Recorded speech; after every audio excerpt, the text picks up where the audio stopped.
Hello, everyone. It's Sullen. Oh my goodness. What are we thinking about these Gypsy Rose recently released prison calls?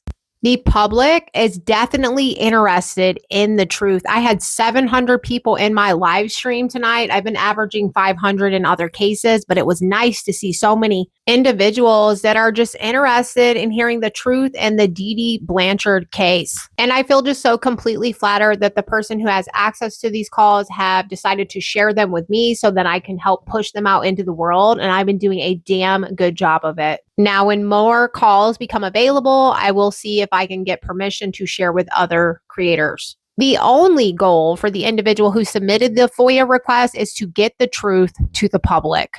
All right, this video is going to contain more than one prison call. These calls are between Michelle Dean and Gypsy Rose Blanchard in August of 2016. And it's interesting because I had just uploaded the Tori Spelling podcast not long ago where they mentioned, Christy did, what kind of happened just a little bit with Michelle Dean. In 2016, Michelle Dean was a journalist and she was interviewing Gypsy Rose so she could then write an article about the Dee Dee Blanchard case. In this article, you can see the headline there. And this article reads, Dee Dee Blanchard was a model parent, a tireless single mom taking care of her gravely ill child.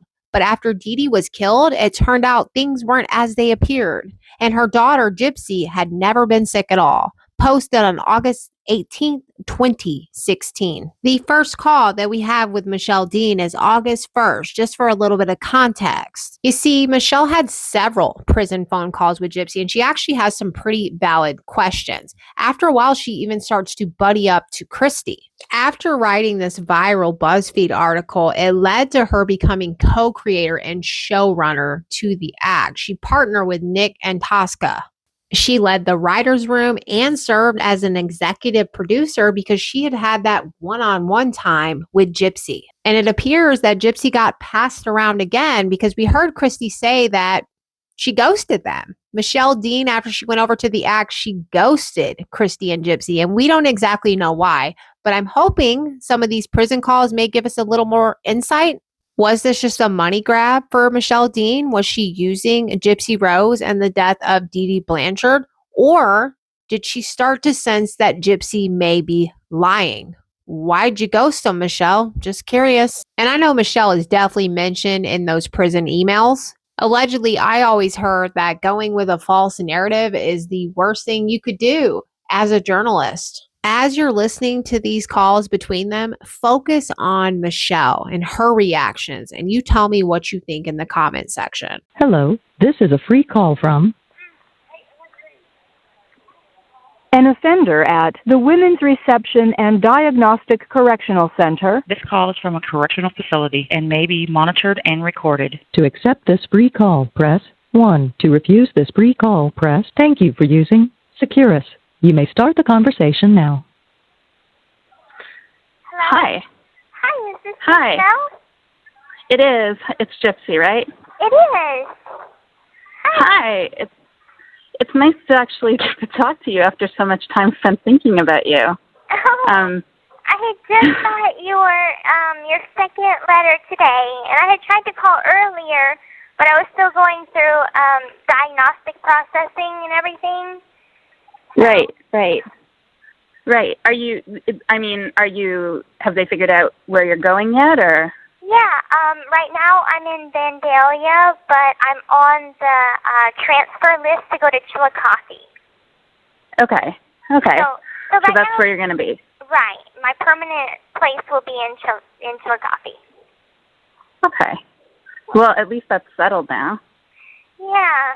RNO, receiving an orientation was the hardest part, but now I'm in general population, and I'm able to go out in the sun and, start working on a tan. Yeah, so, they keep you indoors for that whole time? You've been there like a week. Yeah, in RNO, they keep you in. You're not allowed to go outside, except for, meal times to walk to mealtime. And then in Greene County Jail, they don't ever let you out in the sun. So I've been pretty much a year and a month in complete indoors. So my skin is not quite used to the sun yet. Wow. Yeah. I mean, I'm pretty pale myself, but like, yeah, I can see that, wow. Wow. Yeah. So, oh, sorry. I just rolled my chair over my cat. She just like had a freak out. So, well, I have like 80 questions, but so I don't know, what are your plans now? Like, what are you gonna do? My plans are, while I'm here, make the most of it. I plan on getting my GED because my mom didn't really put me in school or, really homeschool me. So, like, right now I've got, like, a second grade education. So I plan on getting my GED. You can get a job while you're incarcerated here. So I plan on doing that. And I also plan on doing something that they have here. It's called the CHAMP program, which is kind of like working with dogs and to help better, your application for your parole and stuff like that. And, build good social skills. So, but whenever I get out, I definitely want to, take some time to reconnect with my family, get in the community, get a job, do something that could help people and bring awareness to, maybe people that have a similar situation to mine. Yeah. I mean, not a lot of people. I've talked to some psychiatrists about your situation, and your case is a little unique. Yeah. Yeah. I mean, Chrissy told me you were thinking of writing a book. Sorry, there's pauses. It's just because I'm typing. Oh, that's fine. Yeah. I think I might write a book. Work on it while I'm in here, since I have a lot of time to do that. But I might, one day write a complete book of everything, and that way it can get my story out, and it could help people. So, and also help people to understand that this is not a case of a girl just wanted to be with her boyfriend, so she killed her mom, or she had her boyfriend kill her mom. This is a situation of a girl that was trying to escape her abusive life, Right. Can I ask you, when did you realize that things with your mom weren't normal? Probably whenever I was 19. I had met someone online and on Facebook, and I wasn't allowed to have a Facebook, so it was a secret Facebook account. But he just started talking to me, and I started seeing that my life was a lot different from other people's lives.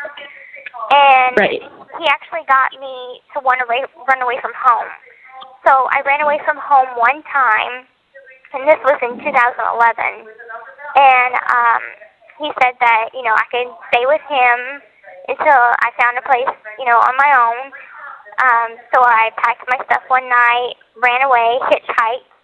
And anyway, my mom ended up finding me within like 4 hours, brought me back home, smashed my computer and cell phone, and tied me to a bed with a dog leash and handcuffs so I couldn't escape. And she said if I ever tried to do that again, that she'd smash my hands with a hammer.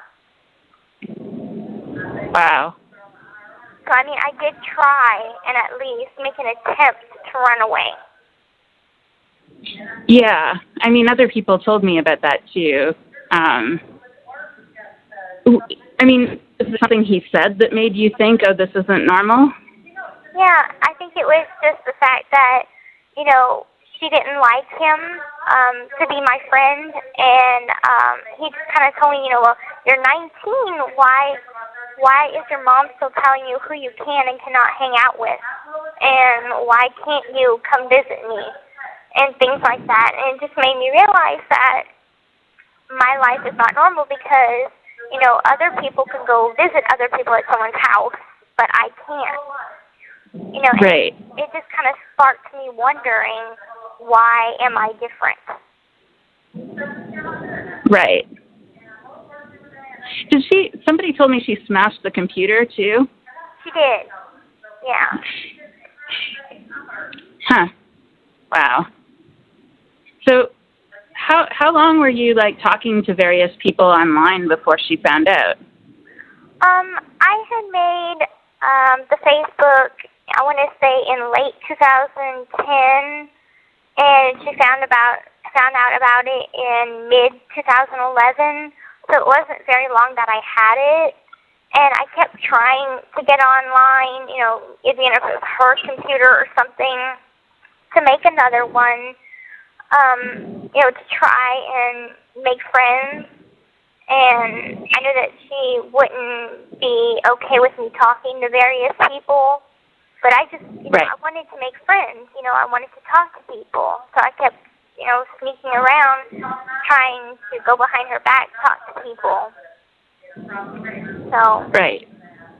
but she kept finding out because I wasn't that sneaky. Right. I mean, yeah. So, I mean, was that guy and then Nick, were those the only people online that you talked to? Pretty much. I had one friend, she's still my friend, Aaliyah Woodmancy. Yeah, I've talked to Aaliyah. Well, we were Facebook friends. She was on my Facebook for a little while, and then my mom had deleted that profile, so it was very hard to make a new one, and she kept finding out about it. But I had talked to Aaliyah sometimes on Facebook, but besides her, and that other friend and Nick, those were the only, like, 3 people that I talked to. Wow.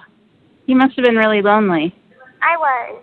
You know, I felt like, you know, pretty much my cats were my friends.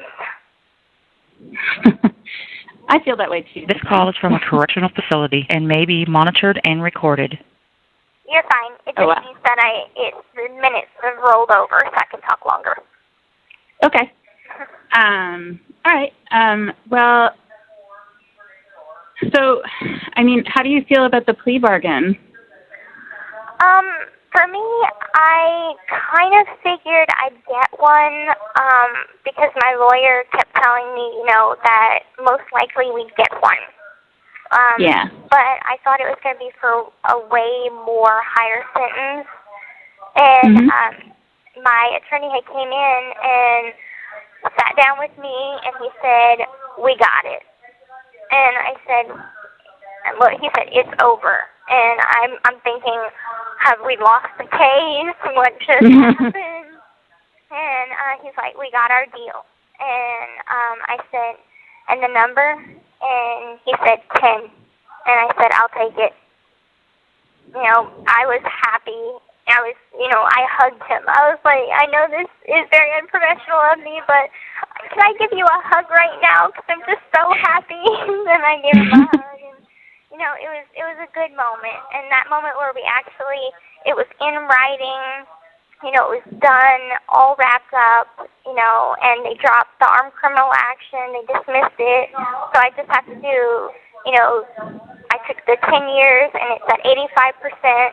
I've already done a year in county time, so like 7.5 years on prison grounds, and then after that time, I am out of here and with my family. I know, it'll be your first taste of the real world, I guess. It will be.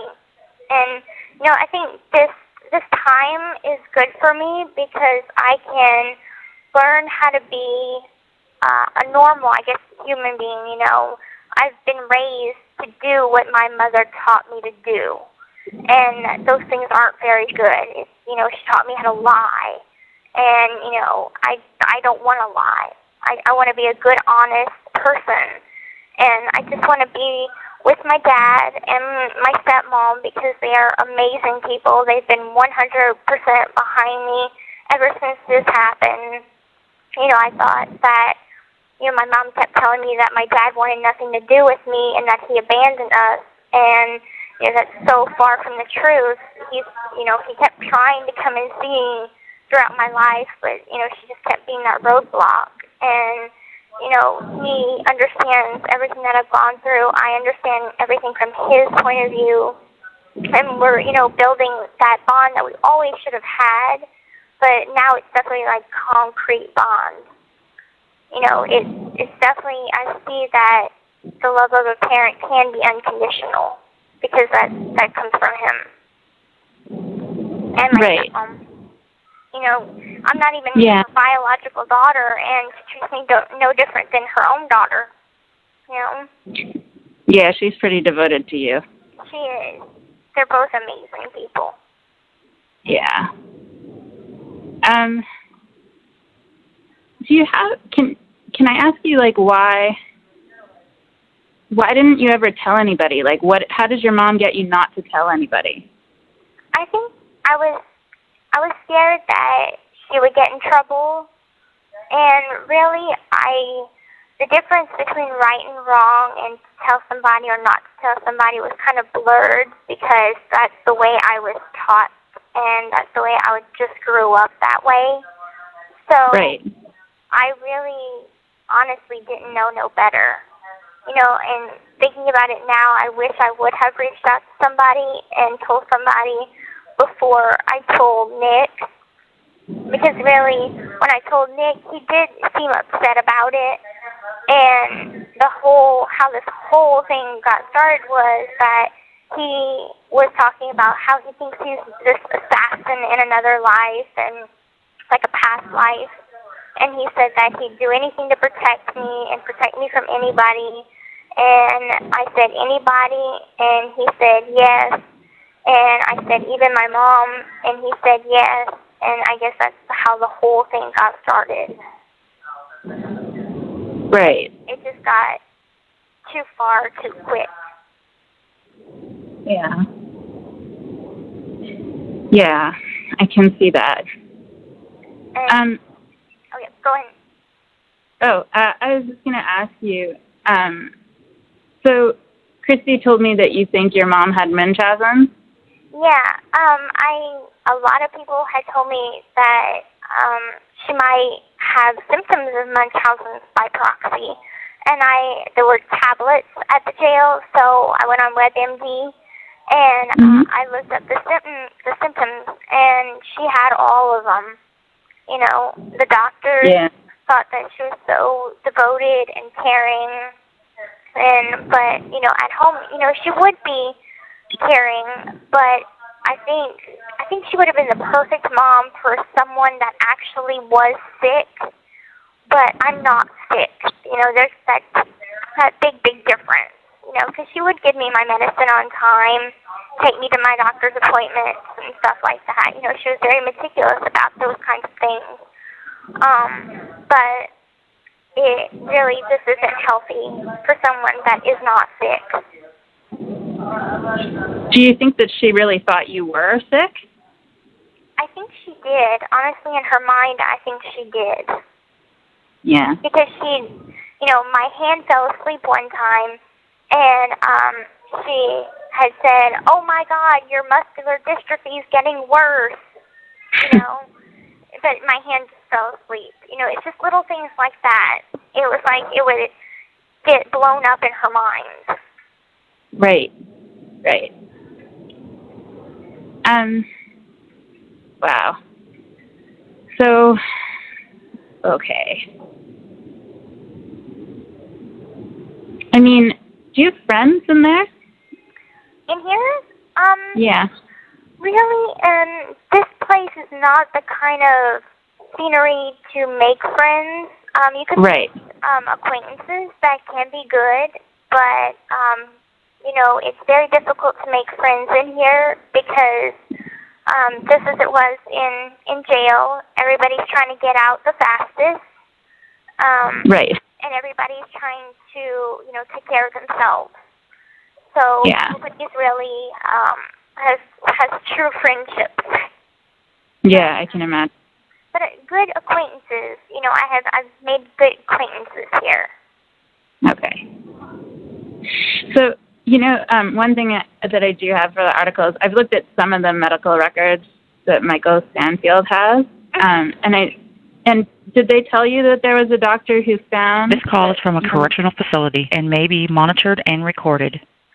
Yeah, there was Dr. Flashtenstein, I think his name was. Yeah. Yes. He had let me know that, and I wish I would have known, that information sooner, or I would have, told him, obviously, or at least Right. too. But it makes me frustrated that nobody else was could see, no other doctor could see that I was perfectly healthy, that, my legs or, they're not skinny like someone who is paralyzed.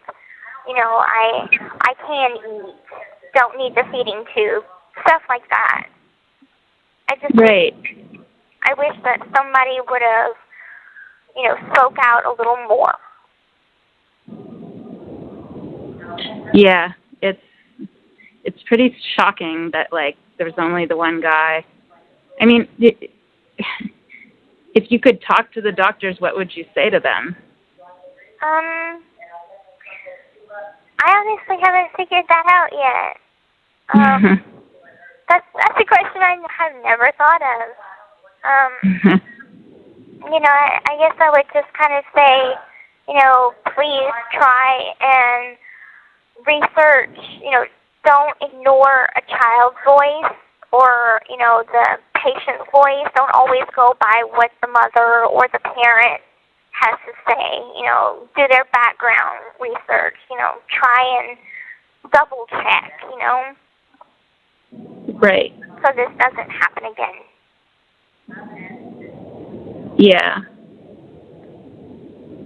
Can I ask, with your teeth, people keep saying it was the seizure medication made them fall out. Is that what she thought was happening? I don't know. Okay. I don't know. All right. Is there anybody else that you wish had, helped you? You have 1 minute left. Oh, I gotta put some more minutes on my account, but I'll probably call a bit later. Is that okay? Oh, sure. Yeah, Okay. That's fine. Okay. So I'm gonna go and do that, and then I can answer some more questions. Okay. Okay, thanks. Bye. They won't be posted till tomorrow, so I'll have to call tomorrow. Oh, that's fine. Okay. Talk to you later. We'll talk soon. Okay. Bye. The caller has hung up. Hello, this is a free call from an offender at the Women's Reception and Diagnostic Correctional Center. This call is from a correctional facility and may be monitored and recorded. To accept this free call, press 1. To refuse this free call, press 2. If you would like to permanently block your... Thank you for using Securus. You may start the conversation now. Hi, Dixie. Hi, I'm back. I put an hour's phone time on my phone. Oh, wow. Well, thanks for calling me back. Not a problem. Sorry I got cut short yesterday. Yeah. Although you said a lot in that short time, I was writing it down later. I'm going to record today if that's okay, so that I can get what you're saying right. Oh, yeah, that's fine. Okay, sure. Okay, so all right. I'm trying to think where I want to start. Well, why don't I ask you this?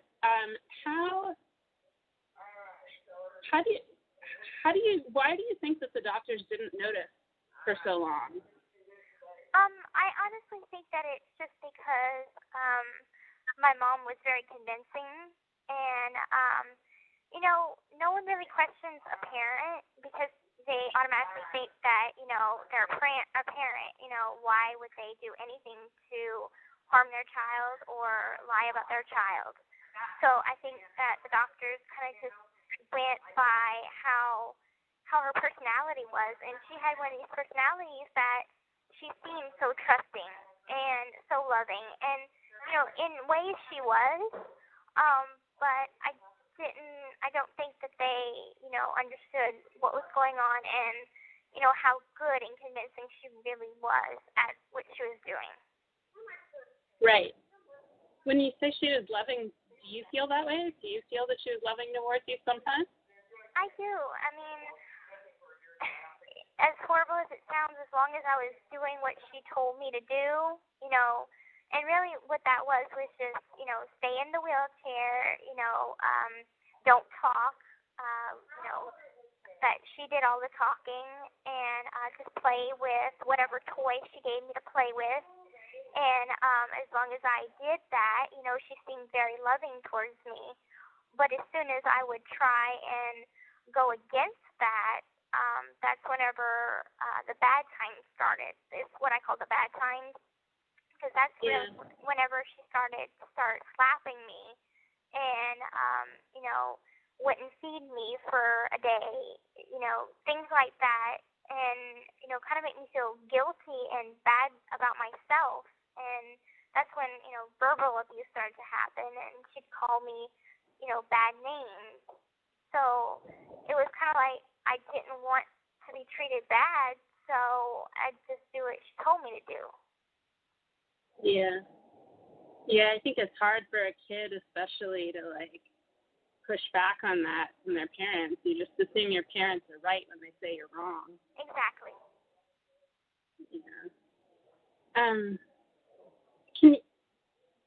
Do you, like, people said that they found when they talked to you that you seemed, like, kind of childlike, and that because you like so many Disney movies and stuff. I assume you still like that stuff. Yeah, I do. Really, honestly, it's not my fault. You know, this is my voice. This is how I sound. I can't change, you know, how I sound. And, you know, I'm petite. I have a petite build, so, you know, I look younger. And that's really something that I can't help. You know, whether or not it's from the medication that I was given, I don't know. But I know that's something I have no control over. And as for my personality, you know, my mom didn't let me watch any rated R movies or, you know, very limited PG-13 movies. But mostly it was Disney movies that I watched.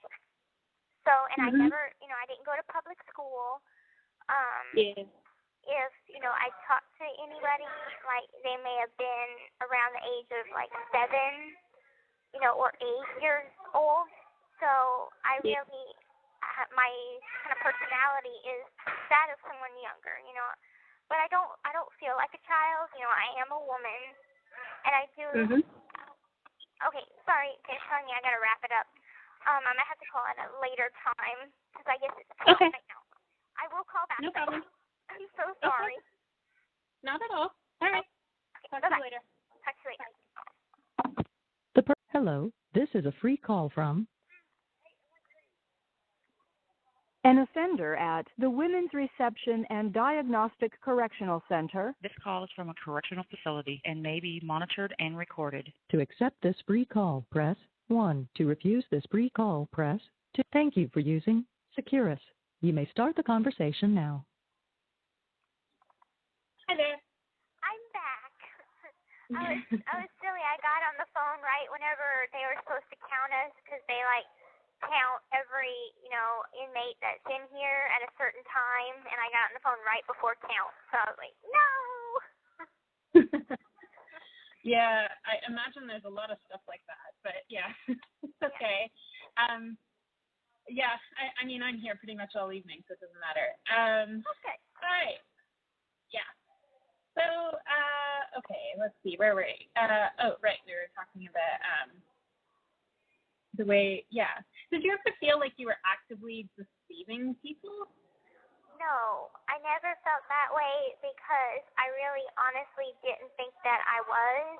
If, you know, people think that I was deceiving people and creating this huge fraud and in on it with Mom, and I really wasn't. You know, I feel like that I was just as used as everybody else was. You know, I mean, she used me as like a pawn to do this kind of a thing.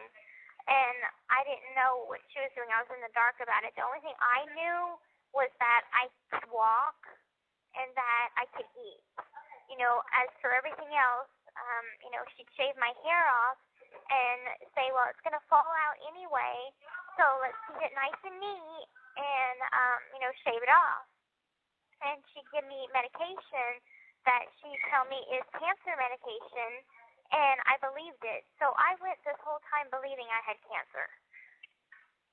Oh my gosh. I honestly didn't know. So, whenever people say that I was deceiving them, I take offense to that because I'm like, I didn't know, and I'm sorry if y'all feel that way because that's honestly not how it came in my perspective. From I didn't mean to hurt anybody or deceive anybody or mislead anybody. That's not the kind of person I am. I try and be an honest person, and that's not the kind of person I am. Yeah. With the eating thing, was your mom mostly feeding you through your feeding tube? She would, yes.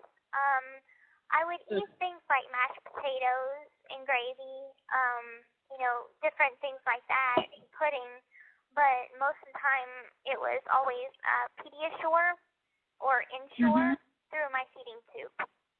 And that's also how she'd give me my medications. Wow. That's terrible. I'm so sorry this all happened to you. It's okay. I mean, honestly, it's made me a stronger person because I truly believe that everything happens for a reason, and every hardship that anybody goes through makes them who they are. And, if they go through something really tragic or hard, it makes them a stronger person because they lived through it and it made them stronger. Right. Your mom also lied to you about your age, right? She did, yeah. She would tell me that, say if I was, whenever I got booked into the jail, I thought that I was 19, but I was 23, getting ready to be 24. And she'd tell other people that I was 16 or, various ages ranging from anywhere from like 13 to 16. And I didn't really understand why she would do that.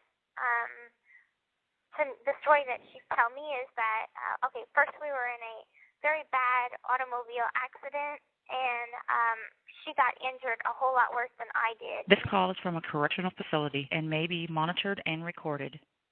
She got, her leg had fractured and broken in several different places.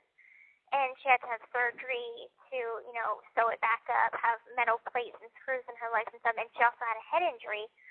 So she would tell me, because of the car wreck, I'm not good with numbers. So I think you were born in 1995 or 96. She would change it. And, it was never a thought in my head to question it because, number one, I didn't want to make her feel bad.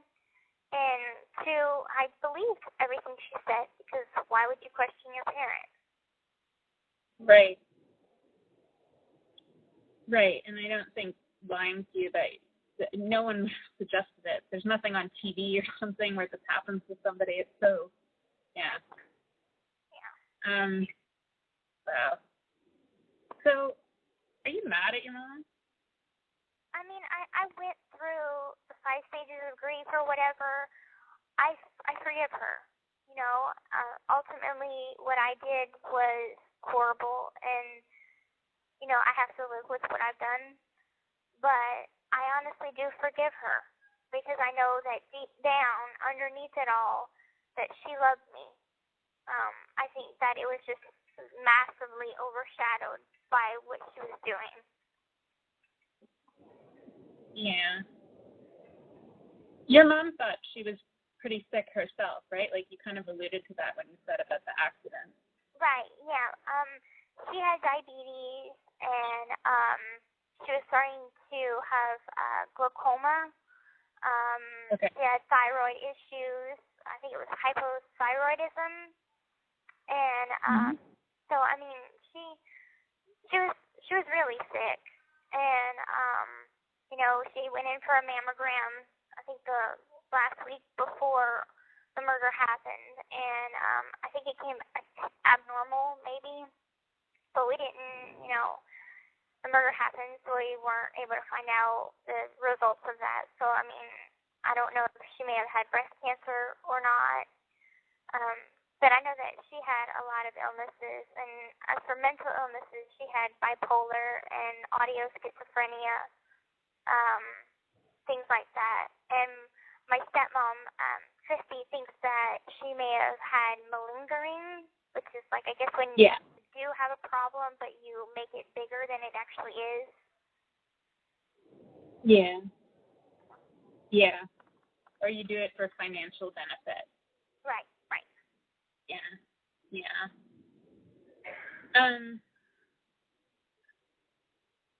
I mean, towards the end, when you were starting to think about getting out of it, were you hoping, did you ever think about getting your father to save you? Honestly, my mom was saying that he didn't love me and that he wanted nothing to do with me. So that wasn't really an option for me, because I thought if I'd go to him, he wouldn't care, that he wouldn't do anything, if he would even pick up the phone. And I didn't even know his number. So, it crossed my mind, but at the same time, it was like, why would you contact somebody that wants nothing to do with you? Right. I mean, it's funny because, your dad and Christy, they say that she's really nice to them on the phone. Yeah. My parents were divorced, and my mom would play all nice on the phone and everything, and then as soon as the phone would hang up, she would talk bad about them. And I don't know. I honestly don't know why she did that. I think that it's because that she didn't want me and my dad to talk so we could have a relationship, and I don't know if it was that she wanted me all to herself, because she also had forged documents saying that she had sole and permanent custody of me, but my dad has, real documents saying that he had joint custody of me. So it's just a whole big mess. Yeah, it really is. When everything went down, were you surprised that your dad and Christy were so supportive? I was very, very shocked, because first it was my Aunt Celeste that had contacted my attorney up in Wisconsin and gave her number, so I called her because I had no numbers. I only knew my home number and nobody was there, so it was nice to get a hold of somebody. And I vaguely remember her from when I was very little, but she gave me my dad's number, and I called, and Christy had answered the phone, and they were immediately very supportive. And I talked to Dad for a little while, and he's like, he was very calm and everything like that, and he was like, have I ever really had a conversation with you without your mom being there? And I'm like, no. If we talked on the phone, she was always there by my side monitoring what I'd be telling him. So, right. This was our first opportunity to really talk, without anybody monitoring or, telling me what I can and cannot say. But he immediately wanted to take a flight to Wisconsin, but Mike Stanfield told him to wait until I got to Greene County Jail. And as soon as I got transported to Greene County Jail, they were there that day. They were there waiting for me, and it was wonderful to see them because they were just so loving. It was Christy and Dad and my Aunt Celeste and my Grandma Sharon. And, they were just all so supportive. And I think as soon as they started explaining their side of it and me explaining my side of it, we put it all together with also the help of my attorney, who found out a lot of information for me, had all pieced it together. And a lot of this was like, oh, my God, how could this be possible? Yeah, how it's possible is still a bit confusing. I mean, you may remember this, at some point the hospital wanted her to get a power of attorney over you or Yeah. guardianship, and Yes. a lawyer told her, yeah. Mhm.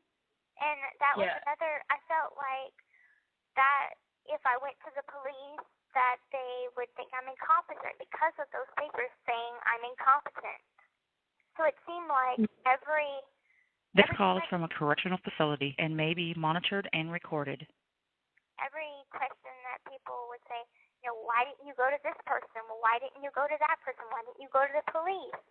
I felt trapped in every single way. Yeah. Yeah. Do you ever think about Nick now? I do occasionally. When everything was going down and I spent those 4 days with him whenever we were in Wisconsin for those 4 days, we laid low. I stayed at his house or his mom's house because he was living with his mom. And, we would talk and I broke down crying and he would try to comfort me and he would try and be nice to me. But occasionally he would, break out in these fits, anger fits. I guess he has like anger problems. He definitely has anger problems.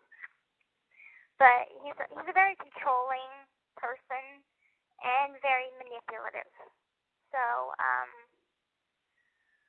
he got me to feel sorry for him a lot, and I guess I never turned on him because I thought he loved me, and he would be like, your father doesn't care about you, your mom didn't care about you, I'm the only person that loves you, so stick with me, don't leave me. And if, he said that if I turned against him, he'd kill me. And I quote, I will kill you so bad that they will never find your body. You must have been really scared. I was. A lot of things were going through my mind at that time. It was a combination of feeling like I had just stepped out into the real world and was free for the very first time. I always refer to myself as this little blue bird trapped in an invisible cage. And finally I was out of that invisible cage. And I was with someone that I loved. Because I truly loved Nick. Regardless of how controlling and possessive he was, I just lived that way with my mom. So honestly, I didn't understand how controlling he was. But I felt protected by him in those 4 days. Now, after those 4 days, we got arrested, and I continued to be, by his side and support him. But then at some point in the time that I had to reflect on things, it changed.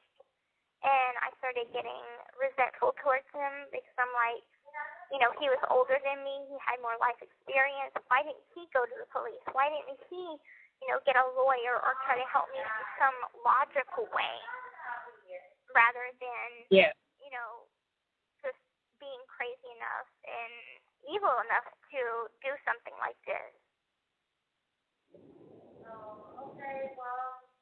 But you told me before that you wanted him to rescue you. Yes. I asked him to rescue me in, a bunch of times in Facebook messages and in text. And, this all started out as just a thought. And we pushed it back and pushed it back. And it was like, no, we'll try this. No, we'll try this, And my first thought was to get her to like him enough to where she'd allow me to have a friend, and eventually him, be more than a friend, and eventually get married and move out the house. But she met him and immediately hated him. And I think the way my attorney had explained it to me was that, you can't con a con man. And so I think she saw herself in him, and then vice versa. They both wanted to control and possess me. Yeah. Where did she meet him? Me and my mom were going to a movie theater, and we were going to go see the movie Cinderella. It came out last year.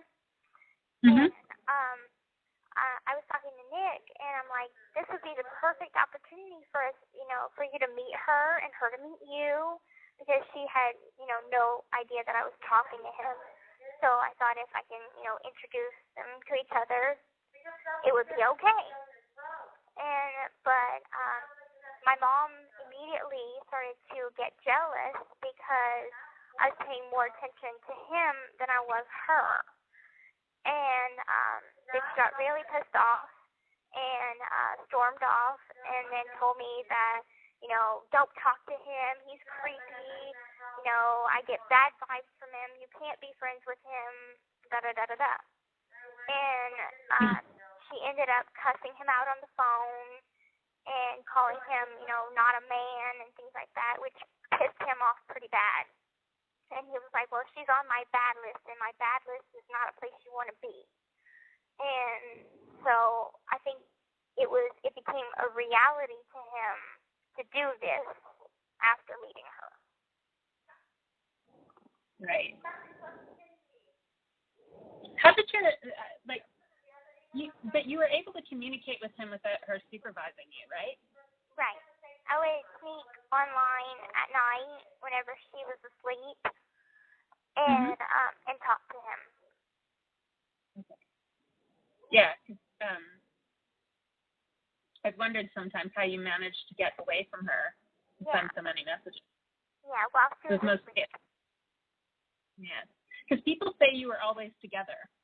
We were. I was never allowed to go anywhere by myself. So anywhere that she would go or that I would go, she would go. We were never, ever, ever apart. We even slept in the same bed. Didn't that frustrate you as you got older? I thought it was normal because, it was just me and her living in the house, and I didn't. She never let me go to anybody else's house, so You have 1 minute left. I didn't know how they lived. I have 1 minute left. I just put 60 minutes on here. Oh my goodness. Well, right. I have a lot, although I would like to keep talking to you. Okay. Yeah. If they let you call me back. Yeah, I can continuously put some minutes on, and it might be a few days, but I might call back, Okay.